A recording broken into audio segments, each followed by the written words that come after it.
right, back with the WMAY Morning Newsfeed. I'm Greg Bishop. It is 7:40, joined in studio by State Representative Tim Butler. Representative, thanks for taking time. I asked how your weekend was, but you really didn't have a weekend.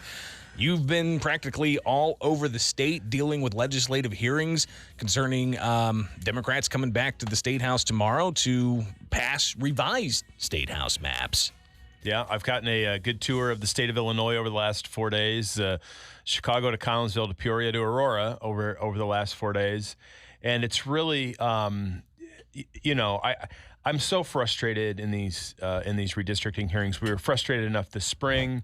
But this really is ridiculous the way that they've handled these hearings, with the idea that they're going to come back with revised maps tomorrow based off the census data that came out on August 12th. And this is exactly what we said in the spring. You shouldn't be passing maps until the census data comes out. Census data comes out, and now they're rushing through a process. We're past the June 30th deadline for the legislature to act, and that's one of the things that I brought up in the hearings this week, that I think it should go to the bipartisan commission that's spelled out in the Constitution. And we have ongoing litigation as well. There's 2 lawsuits that were combined into one that are before the federal court right now. So the hearings this weekend were sparsely attended. In fact, the one in Collinsville that I went to on Friday morning, no one attended, either in person or virtually. I was there in person.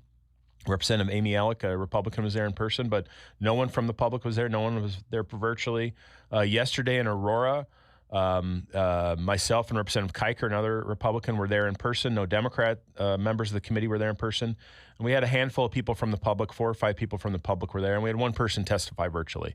I mean, it's just, this is just a crazy way to do business. And especially, I think it's really disingenuous for the Democrats to say, "Oh, we're soliciting all this feedback from the public. We're open and transparent." And I had a woman from the League of Women Voters yesterday from Aurora who told me, she said to me, it was almost impossible to find information on this hearing yesterday.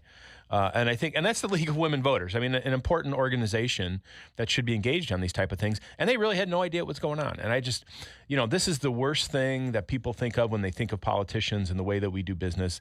And this is such an important thing. Redistricting is such an important thing on who represents you in the legislature. It draws the lines. Well, how many uncontested seats were there in the last election or the election before that? I mean, you're kind of in a comfortable district yourself, not having seen too much by way of competition. You did have a third-party candidate oppose you, but that's happening all across the state. It's like, what? Almost half of state house seats. I think it was 60 of like 60% or something. I'd have to go back and look, but yeah, it's a huge percentage of seats that are really uncontested.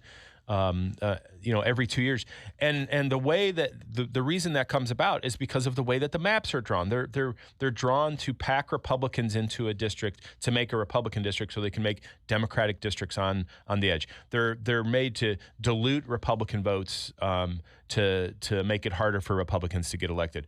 And let me remind the public that Mike Madigan drew the current maps 10 years ago that put him in the situation to have a supermajority in the General Assembly. And because of the fact they now have a supermajority, they can do whatever they want on the maps. If they didn't have a supermajority today, we wouldn't be going in session tomorrow, because the Democrats would need a supermajority to pass whatever maps they're going to pass tomorrow. So they wouldn't be able to do it.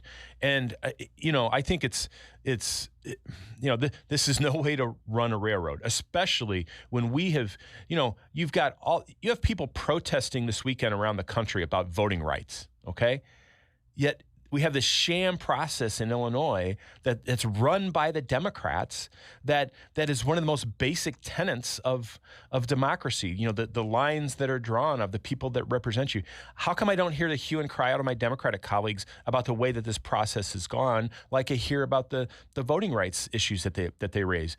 I mean, it's astounding to think that over 30 members of the Illinois House of Representatives have voted for a citizen-led commission to do redistricting, yet that gets thrown out the window, and here we are today on the eve of supposedly passing new maps when we still haven't seen the maps this morning. I just checked at 7 o'clock. There's nothing on the website that has the new maps. I mean, it's just insane. It really is. 7:44 now. We're talking with State Representative Tim Butler on the WMAY morning news feed, and that was something that a lot of the civics groups mentioned Thursday. I think that was what, a 3-hour hearing or in something? Chicago, correct? And Right. there was a joint hearing of the House and Senate, and it was the most well attended hearing of the 5 that we had over the weekend. And you had group after group after group representing minority populations, representing We had a civil former liberties Democratic groups. member of the Senate, Senator DeValle, who said he would have voted against that map when it came out this spring. So they said they need at least 2 weeks, maybe a month, to actually review the data, put the maps in place. And you had the National Council on NCSL, National Conference of State Legislators. National Conference of State Legislators. They essentially said that Illinois is moving the fastest than any other state in the nation on this. Why is that? And why aren't Democrats speaking out more about this? And I'll just ask your response, because we always hear, well, the Republicans don't complain about other states that gerrymander stuff. Listen, I've said that all along. I think it is wrong what Republicans do in other states. I think it is wrong what Republicans have done in Illinois in the past, and I think it's wrong what Democrats do here in Illinois and other states as well. This is a process that we need to look across the country nationally and change. I mean, it shouldn't be politicians drawing the maps. And what's going to continue to happen every decade is these districts are going to get more and more partisan, less and less competitive, and we're going to encamp into our 2 ideological camps, and the districts make it worse because of that.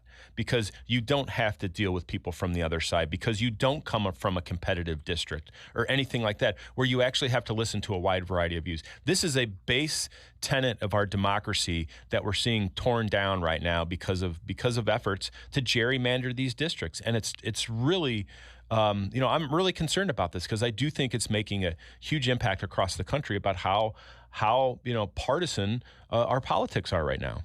State Representative Tim Butler with us on the WMAY morning news feed. And of course, tomorrow is a special session. It's been called specifically to deal with the legislative maps that were passed back in May.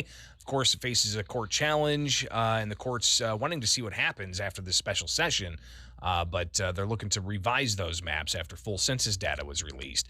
But you guys could change direction after dealing with the maps and take up all kinds of stuff. Talk about, I guess, the logistics of dissolving a special session and what that means for what could happen other than the legislative maps Tuesday. Yeah, it's actually pretty simple. We convene, and then we go into special session, and then whatever. And this happened a few times under Governor Rauner when we got called into special session since I've been in the legislature. And then you go into special session, and then you basically go out of special session and go into regular session. It's just a motion by the chair, motion by the speaker, and you go into regular session. So there's nothing stopping us from being in special session, which is specifically for the maps. That's what the speaker has called for, and then going into regular session to really bring up or vote on anything else that we want to consider. And this includes, there's been a lot of discussion about an energy bill. I know it's something we've talked about a lot, about the concerns that we have when it comes to CWLP, when it comes to the Prairie Generating Station in Southern Illinois, and how an energy bill might impact those. And I know there's been ongoing discussions. I'm not a part of that, the group that's negotiating that, but there have been ongoing discussions. Again, and you've also got deadlines for Exelon nuclear power facilities that, next month? Yeah, they're looking at closing at least one or two of them? They've talked about closing one for sure, maybe 2 nuclear power plants here in Illinois. You also have the solar credits, the tax credits that have expired, and they have some issues around that. And there's some issues that we can take care of, I think. The bigger question around these coal-fired plants, which really only 2 in particular, CWLP here in town and Prairie, which are vitally important to the energy needs of Illinois. I think that's something that, again, here we are, about 27 hours away from when we're supposed to be going into session, and we haven't seen any language on it. And I think this is one of the most frustrating things about being in the legislature. This happens all too often, where things are going on and deals are being made and legislation gets thrown out there at the last minute and you don't get to review it. And the public, that's the worst part. The public doesn't get to review it. So, I would hope that, even though there are some things we probably need to address, there's nothing stopping us from coming back. I mean, we don't have to do an energy bill tomorrow. There's nothing stopping us from introducing something so people can look at for the next couple of weeks and coming back in a couple of weeks. But we'll see what happens. But yeah, it's very easy to dissolve out of the special session and into regular session to do something else. State Representative Tim Butler here on the WMAY Morning News Feed. I do want to go back to the maps just for a moment to talk a little bit about this bipartisan commission that is laid out in the Constitution. What are the deadlines here? Of course, the primary's been moved from May to June? End of June 28th. So from March to June 20th. To right, June. Correct. Wow, so even a further delay. So it's been moved to June. Filing period doesn't start until January. Mm-hmm. What's the rush, and what's the timeline for if a bipartisan commission ultimately is convened per the Constitution? Yeah, I think you make a great point on what's the rush on the legislative maps, especially since we're not even talking about a congressional map yet. And I think the rush on the legislative maps is honestly the court case that is before the three judge panel in the federal court for the Northern District of Illinois. I think that's the rush. The Democrats, I don't think, want their people deposed in this, and they don't want to go through the process on this, and they want to try to kick it out. That's what they tried to do last week, ask the court to just get rid of the lawsuit, and that's not what happened. So I think that's why the Democrats are trying to push this through. As far as the commission goes, it's an 8-person commission, 4 members of the General Assembly appointed to it, each of the 4 legislative caucus, and then 4 public members as well, appointed by one of each of the 4 legislative leaders. This has happened almost every time that we've drawn maps in the last half century under the current Constitution. In fact, 10 years ago, under Mike Madigan, is the only time the maps didn't go to the commission. And we see what happens when the politicians under the dome draw the maps. We have these supermajority districts. The commission actually has produced more bipartisan maps than it has of the legislature producing it. And so it's an 8-person commission. The Democrats have not appointed their people to the commission yet. Leader Durkin and Leader McConkey have appointed their people to the commission. And it has the deadline in the Constitution to act under that is October 5th. Is the deadline basically to act under the commission, yet there's no real consequences after October 5th, so it would be a question of law to see if we went past October 5th, whereas the June 30 deadline is very specific for the legislature to enact effective maps. That's the word that's used, effective.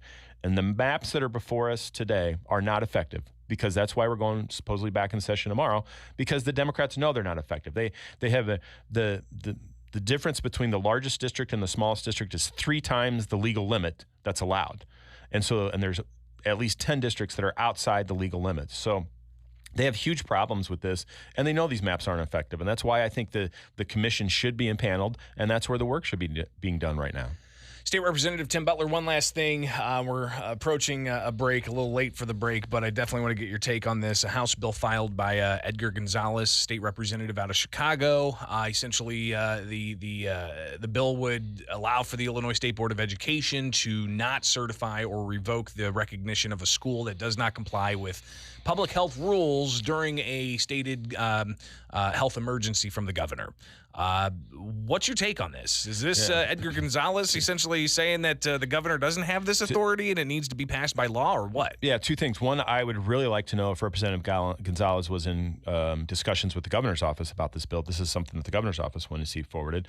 And secondly, I think this is an admission, at least upon Representative Gonzalez, that the governor's executive order doesn't have the force of law when it comes to this particular thing. If he's introducing legislation to make it the law, then the executive order must not have the force of law. Again, look, these decisions need to be made locally, in my opinion. I mean, I think we're at a point where we've got a lot of smart people across the state that can make these decisions, and this is just really continues to divide people and put us all into a bad situation. And I think this legislation that Edgar introduces is a huge overstep, in my opinion. I would never support his legislation, but we'll see where it goes.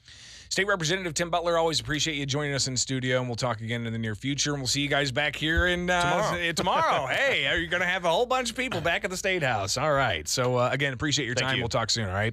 It is the WMAY morning news feed, now 7:54. And let's take a quick look at that forecast where it's much more mild than it has been. Still warm, the high of 84, with a chance of showers and storms today and tonight. Then the high of only 82 Tuesday, with a chance of showers and storms. And then we'll see sunny skies Wednesday, the high of 82. Right now, 72 degrees. It's 7:54 on WMAY from Culver's West on Wabash. $15 per hour is a lot of cheddar. Culver's West on Wabash